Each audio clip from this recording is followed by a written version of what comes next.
go. Yeah.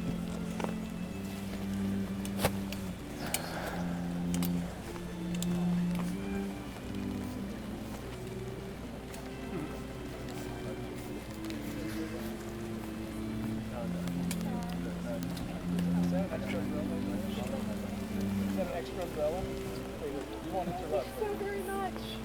Oh, you got one. Thank you.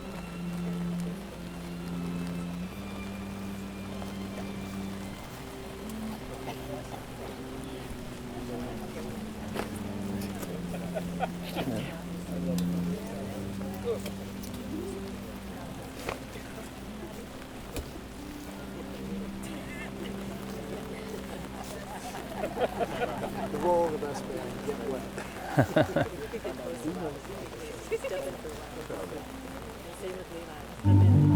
One underneath? Go on, I'll join you.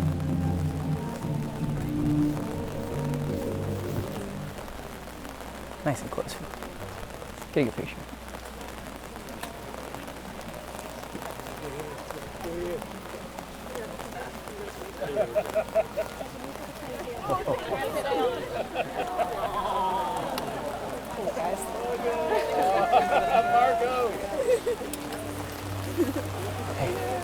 Natalie. You get one for, can we get that?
Who blesses this marriage?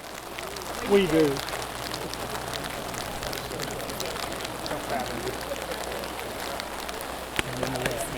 I don't even want the umbrella at this point. Ditch it. Oh, yes, thank you. We're here for it. Thanks.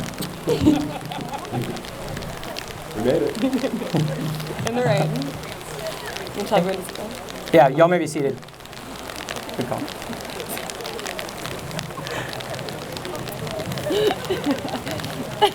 Good luck, I hear.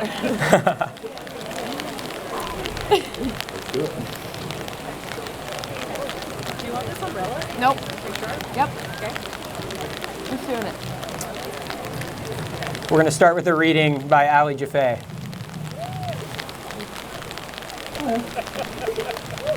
Mary Ann Schaefer wrote in the Guernsey Literary and Potato Peel Pie Society. All my life, I thought that the story was over when the hero and heroine were safely engaged. After all, what's good enough for Jane Austen ought to be good enough for anyone. But it's a lie. The story is about to begin, and every day will be a new piece of the plot. Welcome, y'all. Welcome, y'all. Welcome. Ms. Mike. Is the mic on?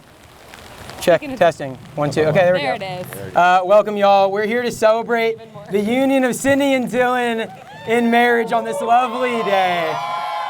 As that quote Ali just read says, this happy and exciting wedding celebration isn't the ending where we say happily ever after and move on.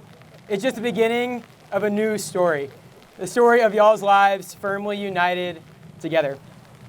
From the beginning of humanity, God gave marriage as a gift. In Genesis 2, God says, it is not good for man to be alone.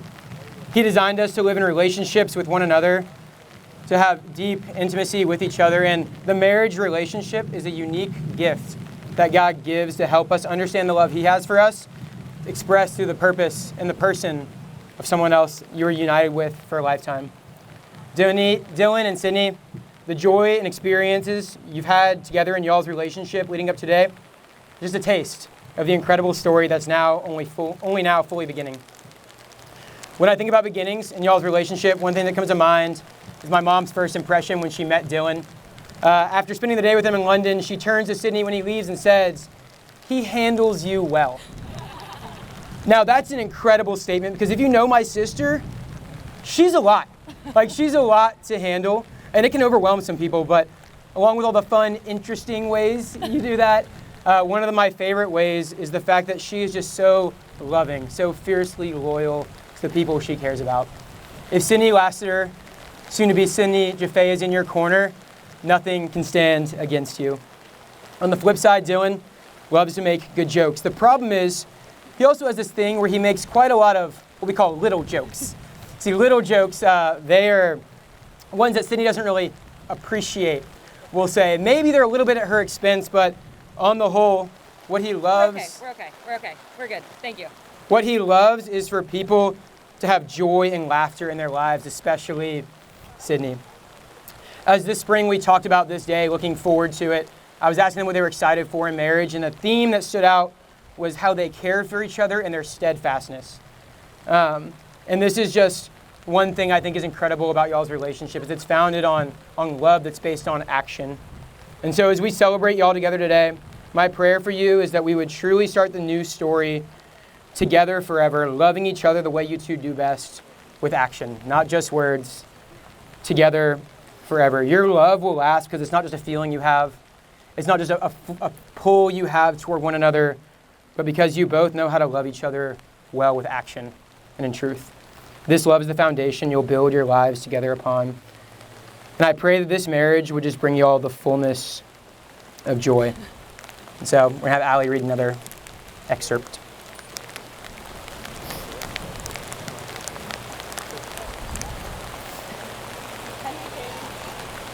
Oh, no. Can we turn Allie's mic on? Woo! Henry James wrote in The Portrait of a Lady, "It has made me better, loving you. It has made me wiser and easier and brighter. It's just as when one has been trying to spell out a book in the twilight, and suddenly the lamp comes on. I have been putting out my eyes over the book of life and finding nothing to reward me for my pains. But now that I can read it properly, I see it's a delightful story." Sydney and Dylan have prepared their own vows, and we'll be reading them to each other. And we're going to start with Sydney. Okay. I'm going to get close to him so you can all hear it. Yeah, great. Let me make sure Dylan's mic's up. Excellent. Hello. Great. Dill, when I think of the love, I'm so close to you right now. When I think of the love that you've given me over the years, I really can sum up what you do for me in one sentence. You fill my life with flowers. Whew. Okay, I need to hold your hand. I can't do that. Every time you bring flowers home, it makes me smile. I walk through our house the days that follow, regularly stopping to admire them and asking you, "Do you see how pretty my flowers are?" Sometimes I ask just to make you laugh at me, but I truly am stopped by the beauty they bring into my life for days on end after you bring them home.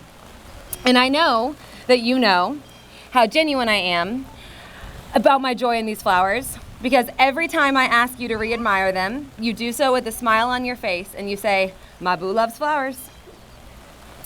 Now, of course, as an English teacher, the flowers here have to be symbolic.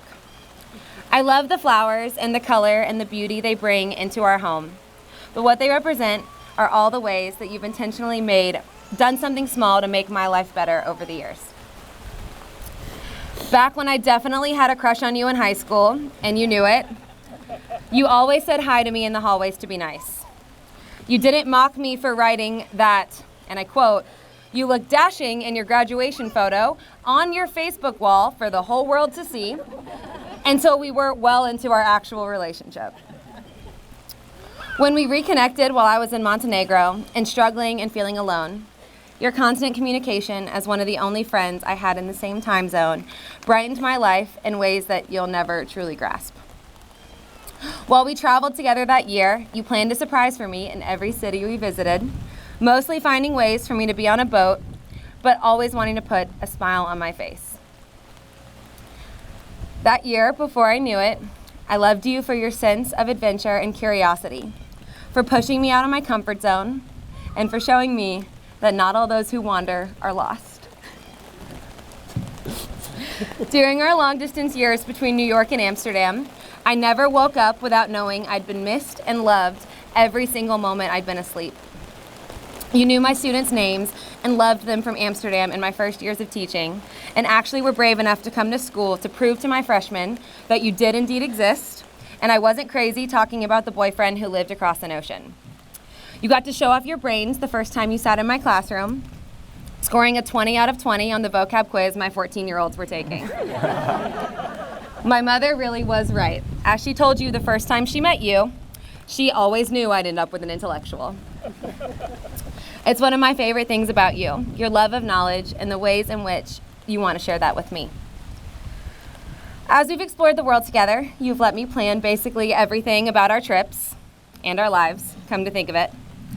I love you for letting me think that I'm the one in control at all times, when really it's your steady presence that grounds our lives.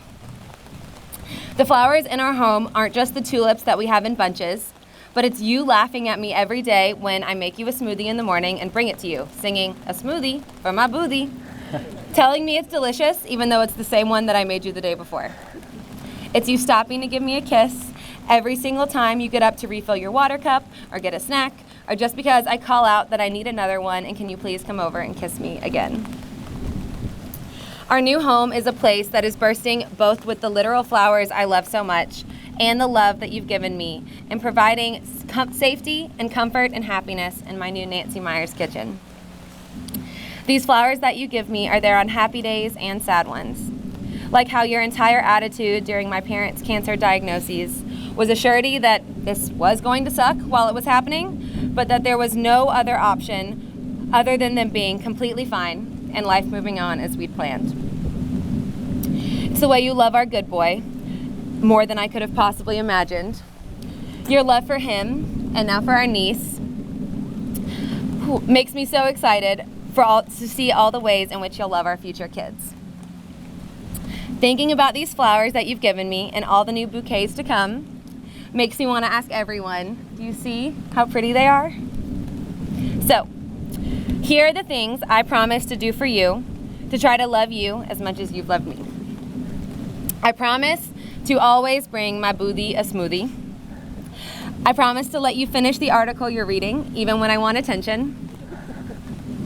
I promise to love Fast and Furious, even when I don't like it. I promise to always show you my dance moves. I promise to cheer for Max, even though he's not a little cutie. I promise to be there whenever you're in shambles. I promise to kill all the bugs for you. I promise to bring you out of any kind of spiral, the serious and the Facebook video kind. I promise to always want to learn with you and to be the slowest people in every museum so that you can read every one of the plaques and look up any necessary follow-up information. I promise to give you space when you need it, but to always know when you're ready for that space to go away, even if you don't know that yet. I promise that when I can't carry it for you, I can carry you. I promise to brave every cold and rainy Dutch or Georgia day with you. And I promise to always ask for another kiss. I love you, and I promise to always love you. I'm so excited to be your wife. I love you too, sweetie. Now Dylan will read his vows. I'll give you page 2 when you get to it. Got the fancy paper. Good thing. Sydney, you once asked me early in our relationship if you were my best friend, and I remember you being upset when I hesitated to answer. While I apologize for inadvertently upsetting you, and without any offense to the men standing here with me, it just didn't seem like a good enough descriptor to capture all my feelings I have towards you. You are my everything. You are my inspiration. You are my joy. You give me strength when I need it, You give me comfort when I require it. You are truly the best person I know, and I would be lost without you. Ever since you walked back into my life, when visiting me in Amsterdam during your year-long Fulbright program in Montenegro, I have felt myself being pulled towards you. Your magnetic energy that radiates from your smile, your contagious laugh that brightens any room you enter, and your tremendous passion hooked me in a way I had never felt before. However, despite my strong feelings from the beginning, it was you who took the first steps in our own love story, Taylor's version. It was you who informed me that they were going to visit Amsterdam and if you could stay on my couch. And then it was you again who immediately after that trip asked to come with you to Prague the next month, starting off our whirlwind of regular trips back and forth across Europe. Our year of dating without actually dating, as you called it. And then when you had moved back to the US, and it seemed like maybe our fairy tale European romance was over, it was you who surprised me with an impromptu visit to Amsterdam on my birthday.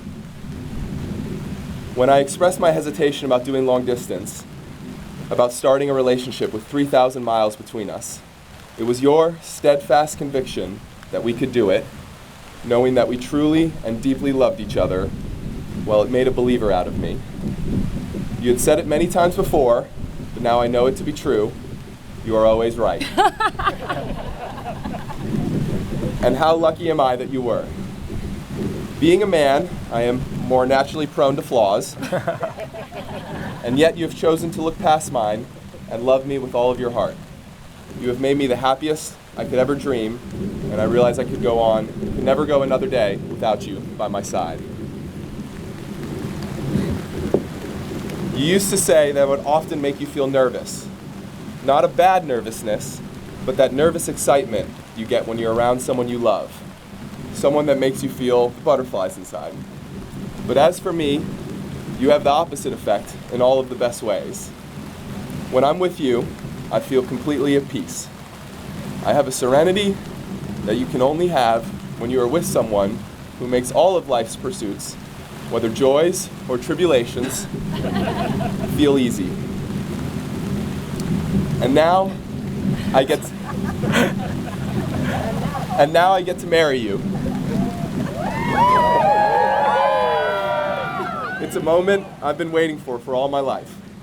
And I can't wait to continue creating the life that we've built together. So as we enter this new chapter, here are my vows to you. I promise to love you with the same determination and confidence that you have given me. I promise to be there for you no matter what challenges lie ahead. I promise to treat you as my partner, to always put us first, no matter what. I promise to always make you delicious cocktails, ones that make you go. I promise to try to help you stay out late every once in a while, but I will understand and still love you when you decide to Irish goodbye and go home early because you're sleepy. I promise to always wait for you, specifically in the airport, after I realize I've been walking too fast because I want to get to our gate 2 hours early. I would promise to love your flaws, but as we all know, you don't have any. So I'll just say I'll love your little peculiarities. I promise to bring you Diet Coke every morning after you've been overserved, maybe tomorrow, and take care of you as you sit in the shower and watch reruns of Gilmore Girls. I promise to catch you every time you stumble, whether literally or figuratively, probably mostly literally though. And I promise to always buy you flowers, to brighten our house the way you brighten my life. I promise to listen carefully, to speak lovingly, and to hold you closely as we walk together through life. I will love you and cherish you and know that every day will be as filled with joy as today, as long as we both shall live. Sorry. That's pretty on brand, Sydney. Now we're going to exchange rings. Real quick. Real quick. Sydney, you're going to go put it on Dylan first. Yeah. Whew. We're almost there, y'all. We have a lot of cocktails for you. Yeah. Spit on his finger. Dylan, here's your ring for Sydney. They're putting on the rings that symbolize like unity and just the continuous circle of their never-ending relationship. And so, now, Sydney, do you take this man to be your lawfully wedded husband, to live together in the holy estate of matrimony? Do you promise to love him, comfort him, honor him, and keep him in sickness and in health, forsaking all others to be faithful only to him, as long as you both shall live? I do. Dylan, do you take this woman to be your lawfully wedded wife? I To do. live together? I do. Dylan, you may kiss your bride.